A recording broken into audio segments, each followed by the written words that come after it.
What if I told you Nikon's top-of-the-line Z9 isn't exactly leading the pack anymore and it's falling behind in its own lineup? Sounds unreal, right? But Nikon pros are starting to feel a little betrayed. Stick around, because today we're digging into why the Z9 is falling behind and why firmware, or the lack of it, might be Nikon's biggest missed shot yet. Hi, Joe here from Shutter Speak Photography. It is very nice to see your smiling face again here on YouTube. Today we're talking about something that might ruffle a few feathers if you're a Nikon Z9 user or thinking about becoming one. Is the Nikon Z9 a camera once considered Nikon's mirrorless masterpiece now showing signs of falling behind? Let's find out. And hey, if you enjoy deep dives into photography gear and real-world camera insights, hit that subscribe button and give this video a thumbs up. All right, let's get into it. When the Z9 dropped in 2021, it was a beast. Wedding shooters loved its speed. Wildlife folks were amazed by blackout-free 120 frame per second bursts. Sports shooters, they practically wept tears of joy. And videographers got 8K 60p and RAW and internal ProRes HQ, no external recorder needed. The early firmware updates were chef's kiss. Firmware 2.0 gave us internal 12-bit RAW video, 3.0 and 4.0 built on that with subject detection boosts, custom wide AF, waveform display, auto capture. Then things slowed down. Let's hit some pros and cons real quick. The Z9 has superb build quality and weather sealing, insanely fast autofocus that rivals or even beats Sony in some cases, a gorgeous 45 megapixel stacked sensor. It's versatile in every genre: portrait, wildlife, sports, landscapes, events. But it's heavy. Seriously, your wrist will know it's there. It's expensive, but you already knew that. And here's the kicker. Lately, it feels like it's being left behind when it comes to firmware. Now here's the spicy bit. Nikon Z8 firmware 3.0, expected around June 18th or June 19th, is promising some juicy upgrades. And while one of these, pixel shift shooting, was already a feature in the Z8 since launch, firmware 3.0 now allows it to be combined with both focus shift shooting and auto bracketing, AE bracketing only. It's still worth noting that pixel shift remains absent on the Z9.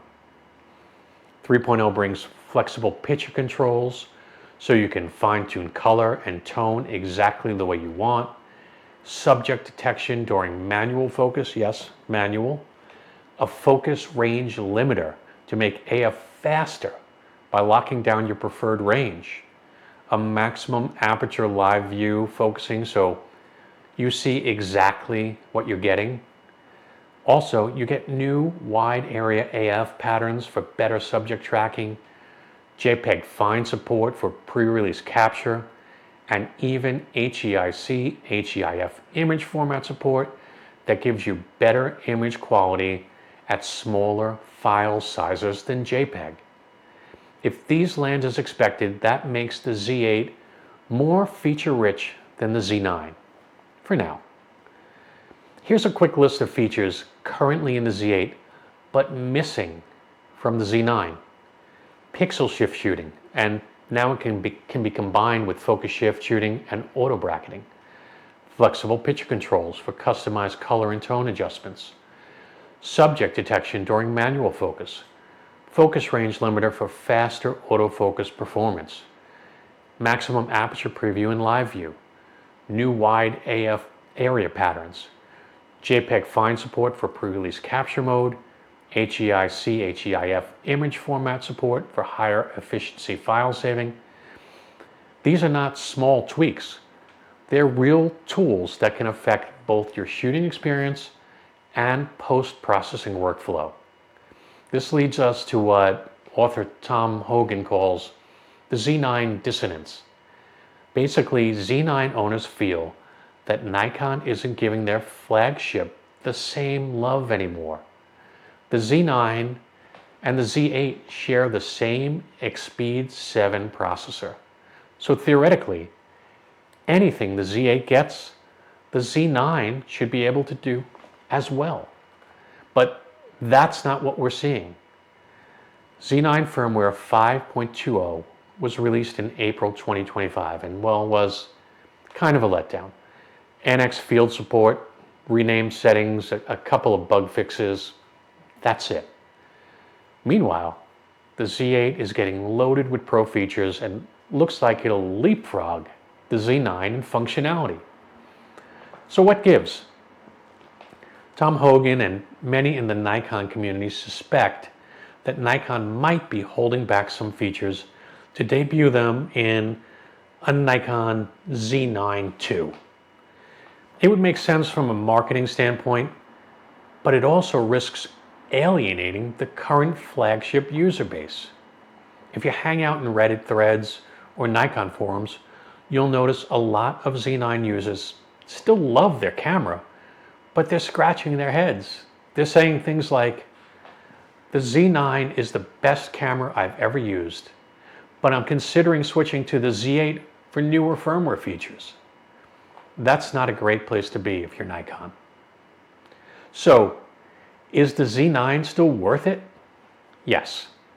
If you need raw horsepower, blackout-free shooting, rugged build, and phenomenal image quality, but if you're firmware conscious or you want the latest feature set, you might be better off waiting for a Z9 II or grabbing a Z8 after 3.0 firmware hits.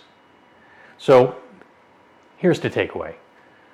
The Z9 is an absolute monster of a camera, but Nikon needs to step up its firmware game fast. Otherwise, the crown might quietly pass to the Z8. Would I still use the Z9? Yes, absolutely. But I'd be watching Nikon's next moves very closely. Hey, if you found this helpful, give it a like, subscribe for more gear reviews, and drop your thoughts in the comments below. Are you a Z9 user feeling the firmware blues? Planning to switch? I want to hear your take. Thanks for watching, YouTube. I'll see you in the next frame. Bye-bye.